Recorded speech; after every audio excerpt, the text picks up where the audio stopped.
listening to Fighting Game Follies. It's the #1 podcast for low-level player opinions. Yeah, that makes sense. Round 1. Hello to all of my mashers, grapplers, set play psychopaths, to the Wi-Fi warriors, O2ers. It is your host, it's your boy, Griffer Games, Games.png, whatever I'm being called this week. And I'm back with another episode of the Fighting Game Follies. How are you guys? How are you guys doing? I feel like I don't know why, I just have a very weird feeling that I've been away for like a while. I know I haven't. It's like the same weekly time that I always have. It's probably because like college and whatnot, but how are you guys all doing? Once again, thank you all for tuning in, listening. It really does mean a lot to me. I really do appreciate it. Like, please know that. Like, when I say I appreciate you guys tuning in and listening, I really do appreciate you guys tuning in and listening. And I know you saw the title, right? Game Awards from the time of this, like, going up, if everything should be straight. Game Awards was yesterday. And there's not a whole lot of things. There are a few things I don't want to talk about the Game Awards, just like overall, like what my experience was with it and everything. I only really got to see half of it because I was busy, but like best believe I did my research. Like I watched the entire like restream once it was uploaded and everything to make sure I didn't like miss anything too important. But just Game Awards, man. I just really can't, bro. I'm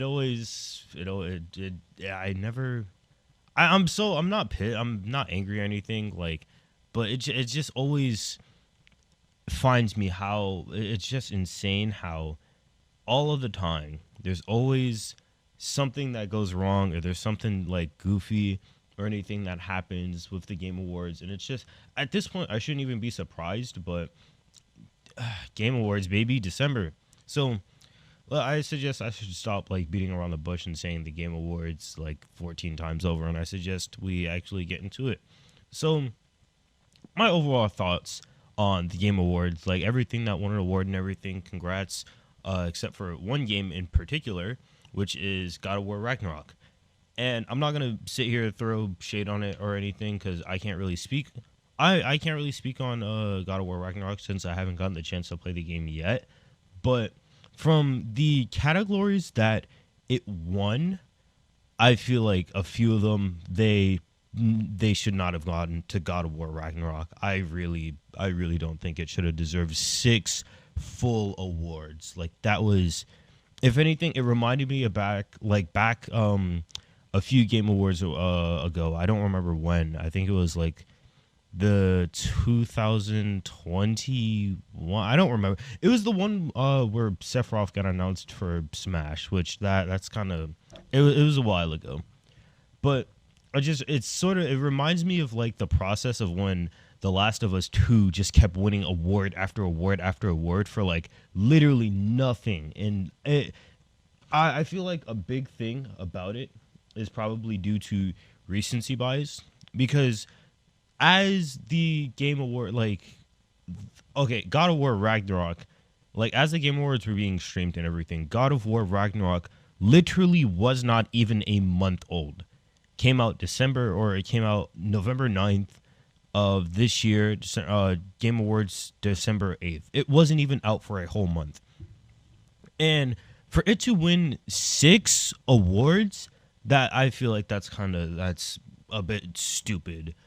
Especially since there are other games that I feel like were way more geared or like should have deserved those awards. Like for example, Xenoblade. And I'm gonna try and keep my bias out of this and everything, but Xenoblade 3 should have won the best scores award, like 100%.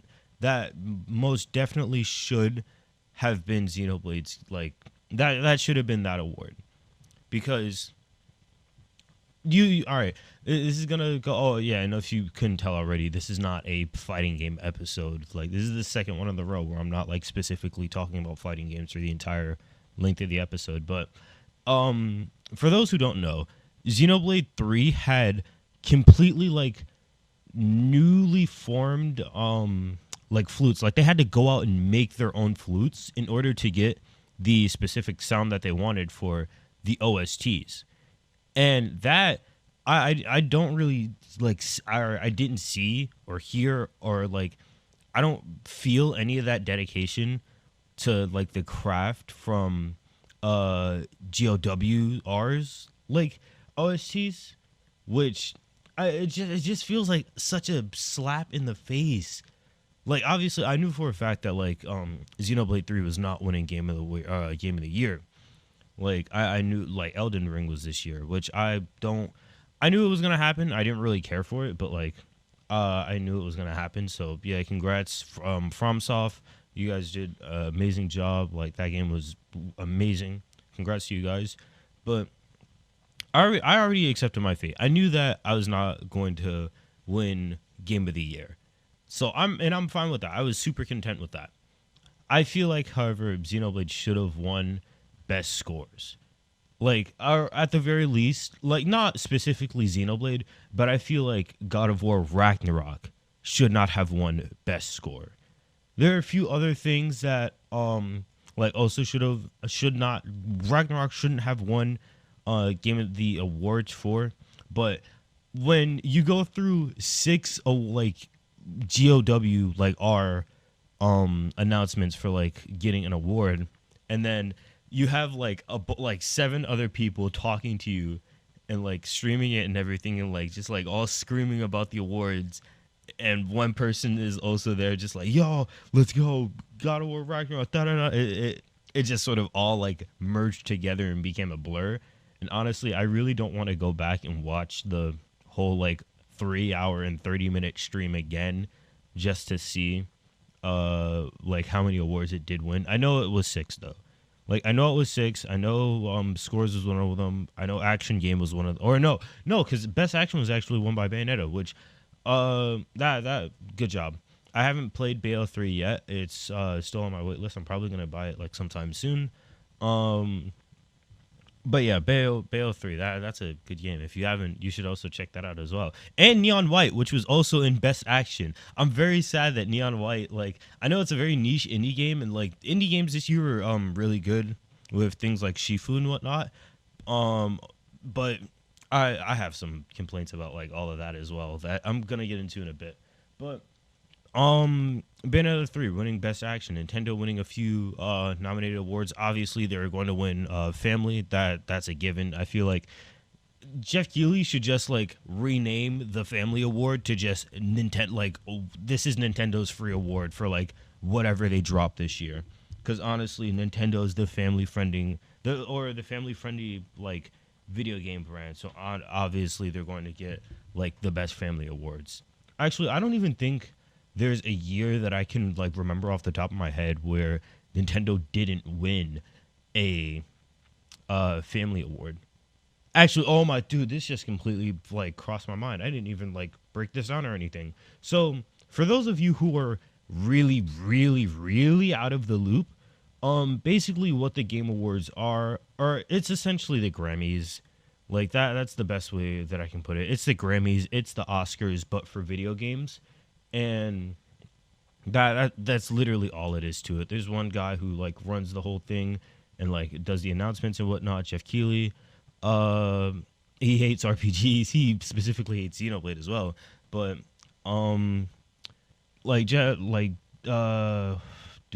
Jeff Keighley, he runs the Game Awards. He does like all of the thing. He does like the tweets and whatnot. And that's sort of it. It's just the Grammys like every December. Nothing really insane to talk about. Like the only real thing, the big thing that is here is outside of the awards is the fact that game companies will actually come out and also premiere a bunch of stuff for their games, which I feel like is actually a good time to talk about. Round 2.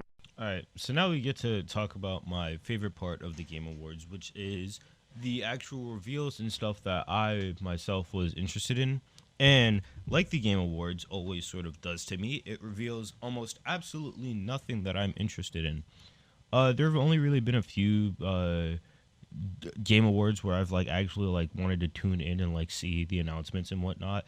And even then, like those are for more like smaller announcements and everything. So nothing really like caught my eye, but or nothing normally catches my eye, but this year we actually did get a few smaller things that I want to talk about.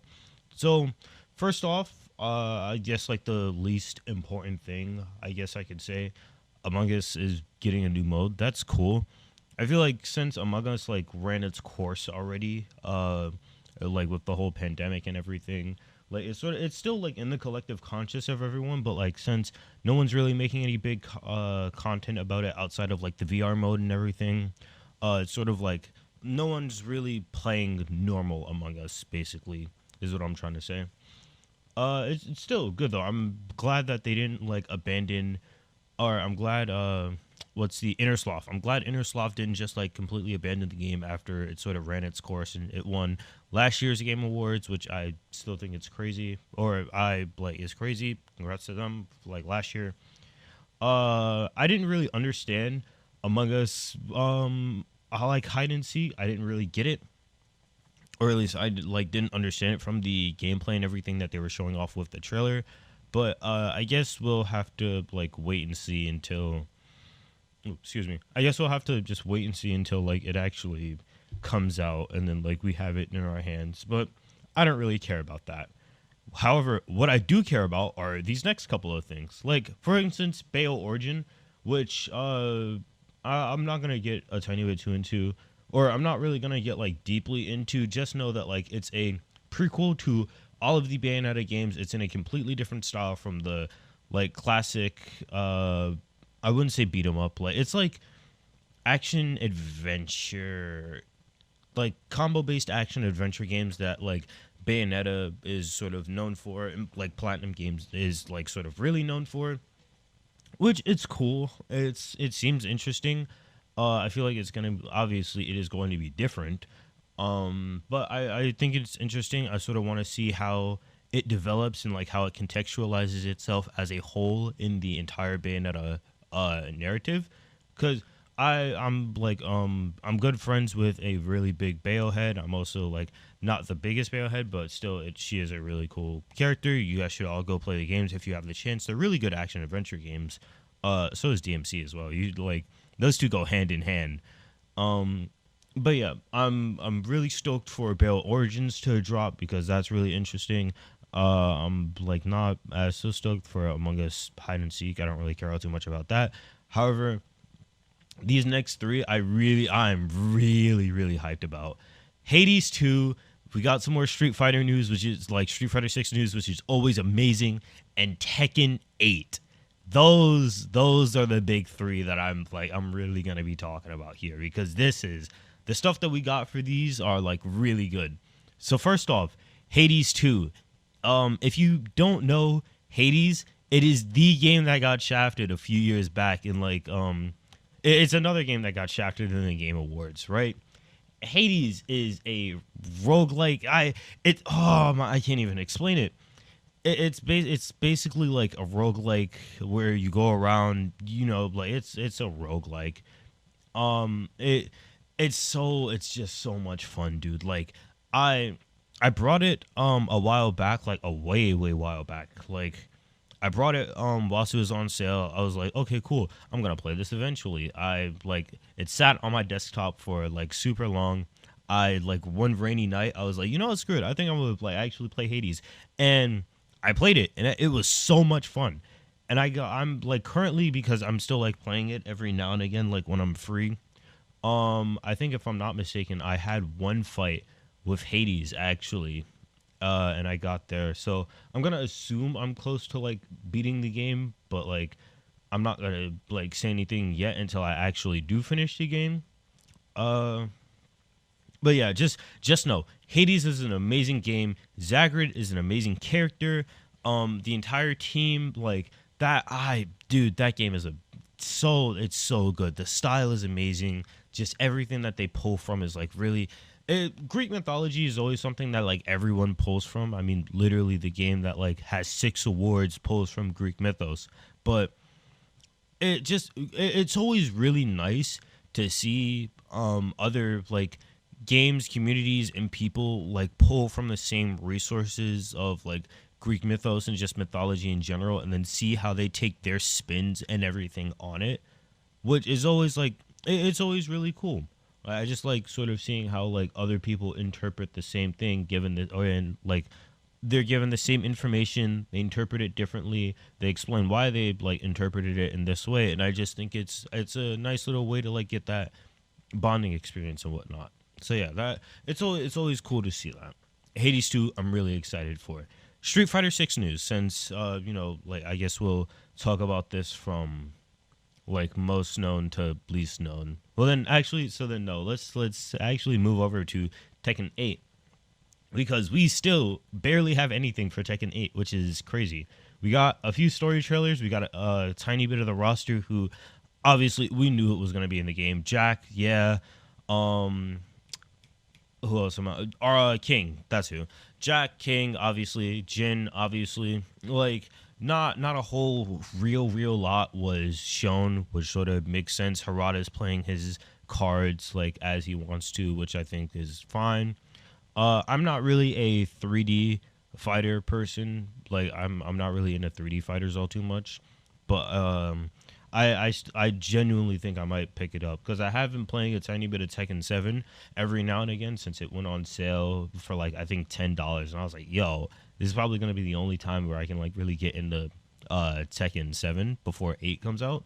And my big issue with Tekken 7, I have two like real issues with 3D fighters. One is like more just a general thing, but like one is like Tekken 7.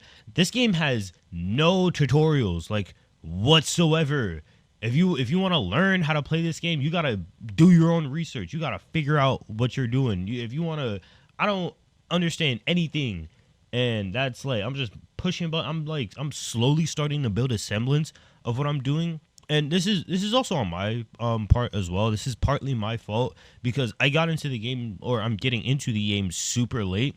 So like, if I go online, I'm only really matching up with people who have been playing this since like base, like day one, and I'm flabbergasted, bro. I'm getting like my jimmies ruffled.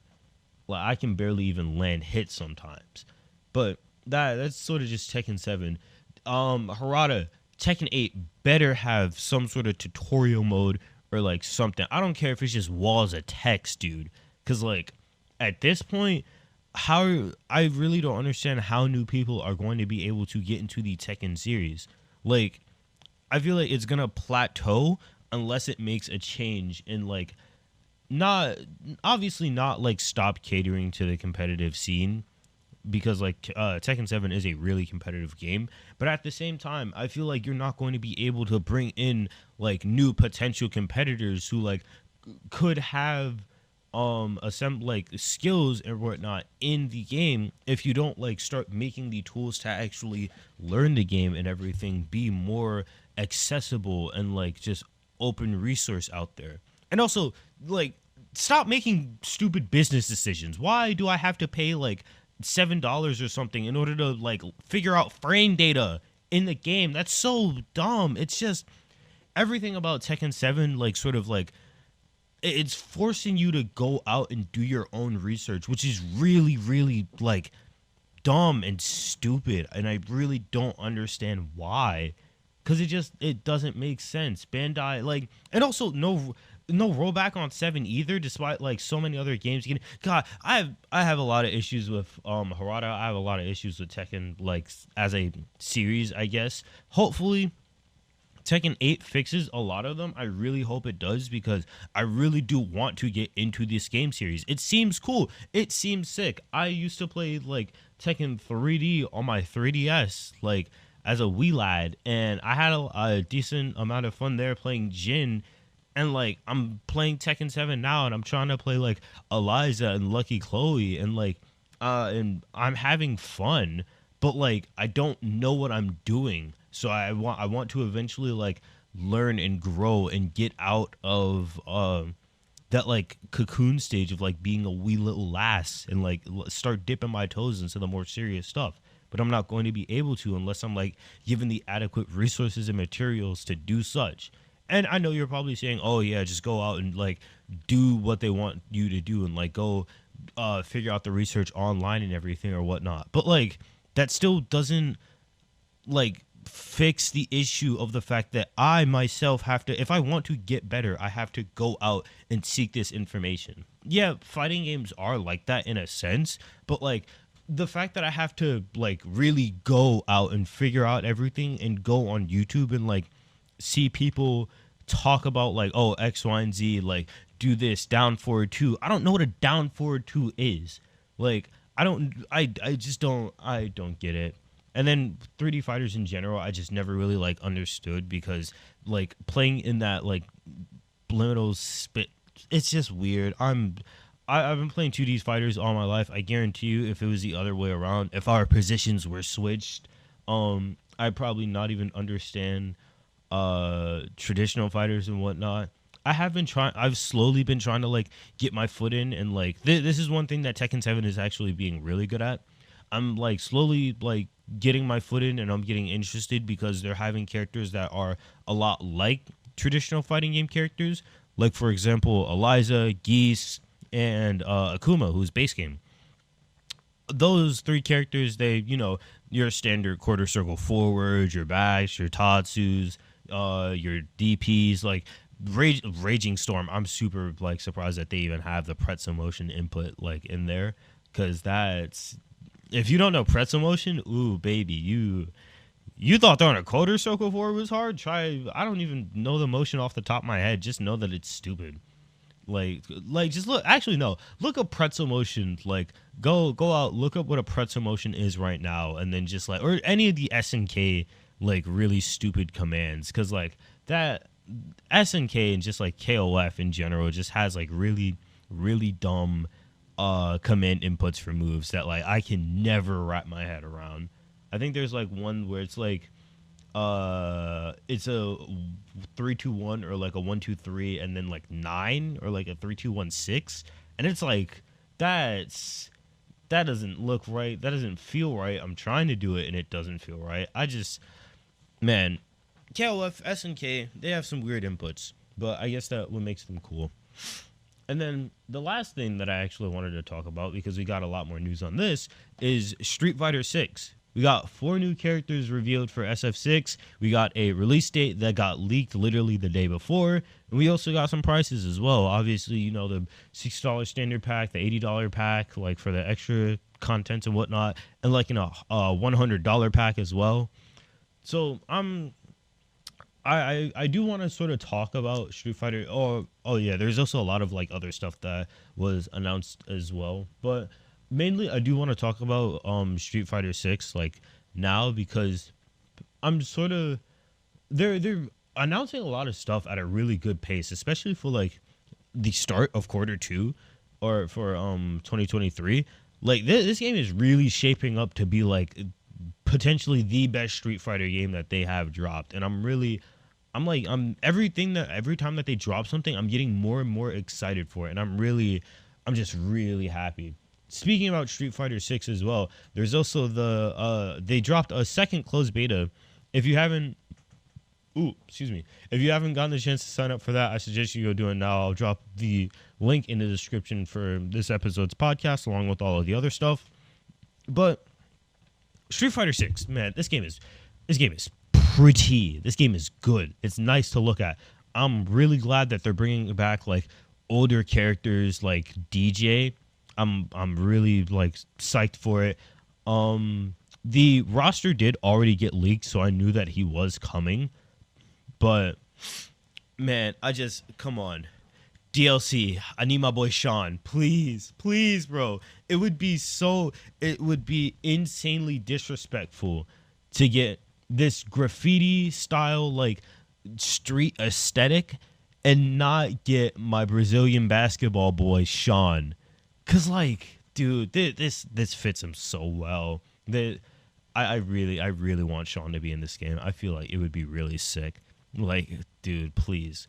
If anything, you can sort of just make him, since Ryu has some new stuff as well. Like, obviously, he still has the older kit and everything. But you can, since Sean's whole gimmick was the fact that he's like a lesser, like Shoto character in Street Fighter 3, literally just make it so like he's learned stuff. He knows what to do now. He's incorporating like his loves of like his culture of Brazil and everything into his moveset.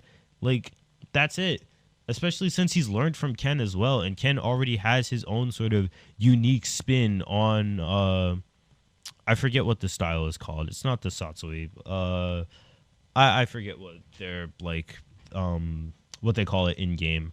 But just have him make his own spin on his master's spin on like their already pre-existing like style of combat, which I that's just something in general that I always like seeing in games with continuations. I always like how other characters interpret like things as well, which is why I like Sakura a lot, because she's originally her thing, or her play style was very like what's the word that I'm looking for? Not It's not vulgar, but her whatever. Her play style was very or not play style, but her style in like their form of combat, it was very like rudimentary. That's the word that I'm looking for. It was very rudimentary. It was very like put together, and it was very like bad to look at, which is good because she didn't formally learn. She learned from watching Ryu kick some guy's butt outside of an arcade. Was like, yo, that's sick. I'm gonna learn how to throw fire out of my hands. Never got the chance to ask him. Is like, all right, I'm gonna just practice what this guy did. 100 Hadoukens a day, and then eventually, boom. Her Tatsu's like goofy because she does it on the ground and then she like kicks him up in the air. She doesn't know how to fly, do that other garbage like dragon punch. She doesn't. It's not even a dragon punch if you ask me. It's a lizard punch, but she puts her own spin on it, which is really cool. We're probably not gonna see Sakura this game unless she's DLC, which again I would also really like, since this game is the farthest in the Street Fighter timeline. So like I would really like to see SF, or I would like to see Sakura like come in Street Fighter 6 eventually with Sean as well, and like just some other Third Strike characters as well. Like y'all remember Remy?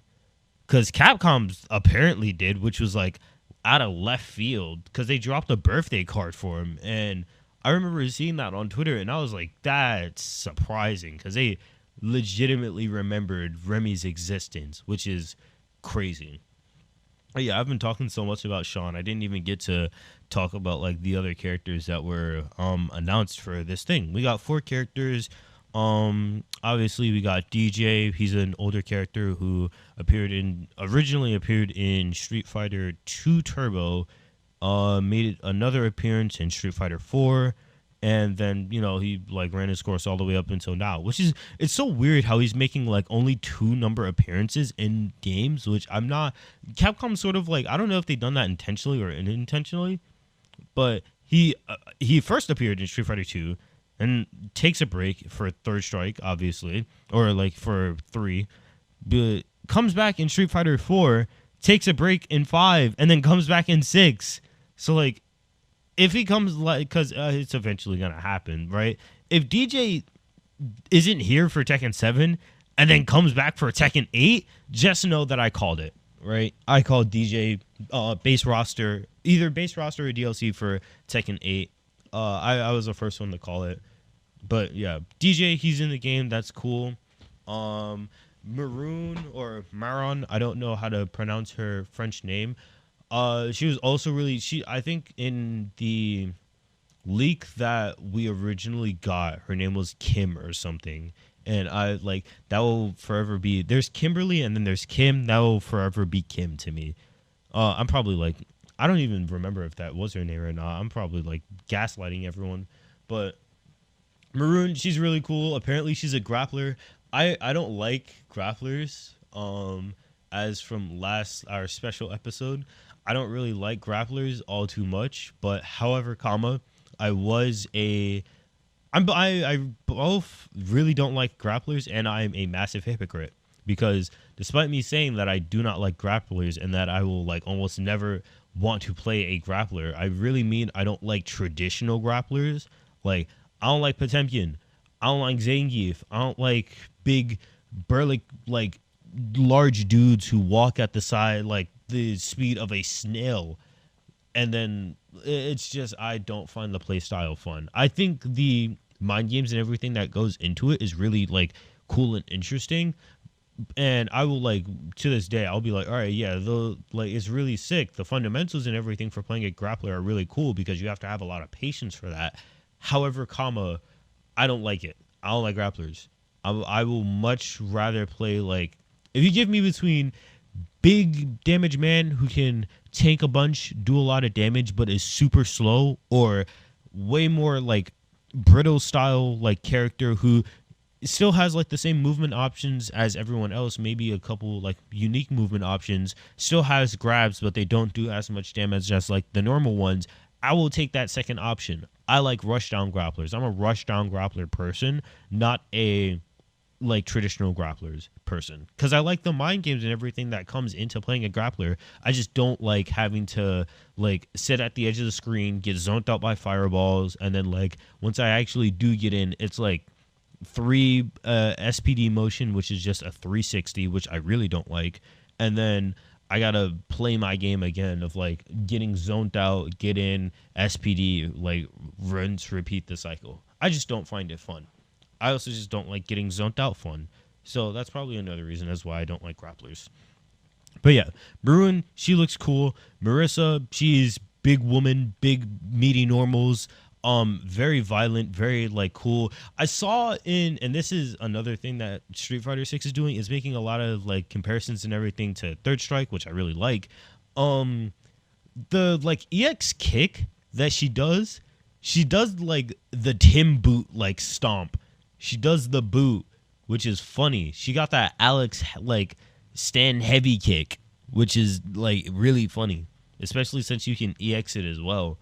But yeah, she looks cool. I don't know how she's really gonna play. I'm assuming she's gonna be like a sort of another like traditional-ish grappler like Zangief. But I guess we'll just sort of have to see. And we also got our supposed villain for this game, JP, as well, who is he fights with his staff. He also like JP is super weird. Like he does a lot of like really weird stuff with like his staff and how he uses psycho power and everything, which I'm really interested to see actually utilized and whatnot in the game. But JP and everything, he's cool. This batch is all really cool. If until the rest of the cast and everything for Street Fighter 6 gets revealed, just know that I'm most likely going to be playing Jamie and gross. I'm most likely going to be playing Jamie, and I'm also likely going to be playing Maroon or Maron. I don't know how to pronounce her name. But yeah, I'll be playing Maron, and I'll be playing Jamie. And then maybe some Luke as well, just to get my fundamentals straight. Or actually, not even Luke. Nah, I'll be playing Ken. And Jury. All right, yeah. Those 4. Maron, Ken, Jamie, and Jury. Those are the 4 that I'm most definitely going to be playing. So yeah, watch out. Round 3. All right. Overall, I've pretty much said everything that I wanted to about the Game Awards. I never really care all too much about like big events like these. Obviously, like we don't really have too many, but just me as a person, I never really care for like award ceremonies and whatnot, and I only really peep in to see if there are things that I'm like actually interested in that are getting revealed and whatnot. There were a lot of really good announcements and everything. Shout outs to all of the winners for the Game Awards and whatnot. I think everyone there except for a specific game deserve like all of the awards that they got. Nintendo walking away with like I think like 5 but like it was all like spread out in like multiple like different categories and everything. Nintendo walking out with 5 is pretty solid. I was expecting like less during this year since they weren't really present all like that around, but still, it's whatever. Ragnarok winning 6. I've already said everything that I want to. I just think it's really stupid. The one kid, that one guy that just like snuck up on stage when the actual or when Elden Ring got its Game of the Year award, that was funny. Like just thinking about that was actually like the thing about that is really insane. And I'm so glad like no one got hurt or anything, because that's a whole like journey that's still like developing like as I'm talking about it now, which is just it was crazy. if you didn't see the Game Awards, like as Elden Ring was getting its reveal, some kid just like walked up like right as they were done speaking and like just said, "Hey, I dedicate this award to my unorthodox rabbi, Bill Clinton," and then just bounced. And that was so weird and out of left field, and obviously that was not planned by anyone. Like it. Jeff Keighley literally said like in a tweet like a couple minutes later, "Hey, homeboy got arrested," which I think is like wild. Overall though, I never really cared. Like, God, I can't stop thinking about that because that's crazy, dude. Like, I'm so glad he did not have like ill intent or anything. Like when he went up there, he just wanted to be like a memer and just say something. Like, but like just the thought of that, like being able to invade like the Game Awards and just like go up on stage and like do that is wild because he didn't have any special secret tactic or anything. He didn't like water breathing 12th form like concealment of the ocean or anything. Like he just blended in with as they were walking up and no one checked him. No one like shoulder checked him or stopped him or anything. And like it doesn't make sense because like everyone saw him like up there and no one like stopped to think like, hold up, is this guy even one of ours? Or like it's just wild. It's fun. It's fun. It's funny to think about. But yeah, that's pretty much the Game Awards. Like I said, I never really care for events like these. It's just sort of like fodder to fill out the rest of the year and like just unpopularity contest that doesn't really matter. At the end of the day, everyone's still playing video games. It's still like a way that we as a people and like as a art form and medium get to consume and whatnot. I'm glad for all of the announcements and everything. I feel like, just, once again, just me, I really didn't care for like a majority of the things that were announced outside of like I said, the things that I spoke about earlier. Best believe that when Street Fighter 6, Tekken 8, when those games drop, I'm going to be talking about those, especially Street Fighter 6, because I signed up for the closed beta. I'm still waiting for my email back from Capcom. Capcom, please, bro, please. I need that SF6, bro. I need that closed beta, bro. I'm begging, I'm yearning, please, man. Have this be the game where I really get into 6-button fighters, because 5 didn't do it for me. Skullgirls didn't do it for me. And like I really need this to really do it. But that's pretty much everything from me. Thank you everyone who was out here listening to me once again, my ramblings of and like a very low tier fighting game player. When I say I appreciate it, I really do appreciate it, man. Like you guys are really just constantly pushing me in order to like sit down here every week, get my like thoughts and everything out on certain topics, and I just really enjoy it.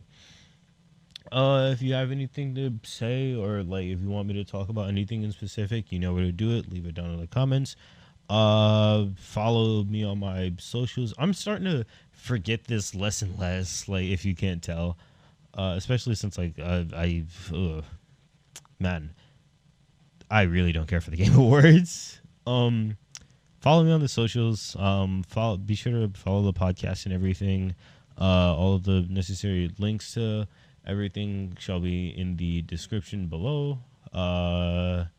That's really it. Hopefully I get into the Street Fighter 6 beta and then eventually like I make a episode about that and talk about that. And best believe I'll also talk about it in a fully like scripted YouTube video and whatnot, like when that time comes.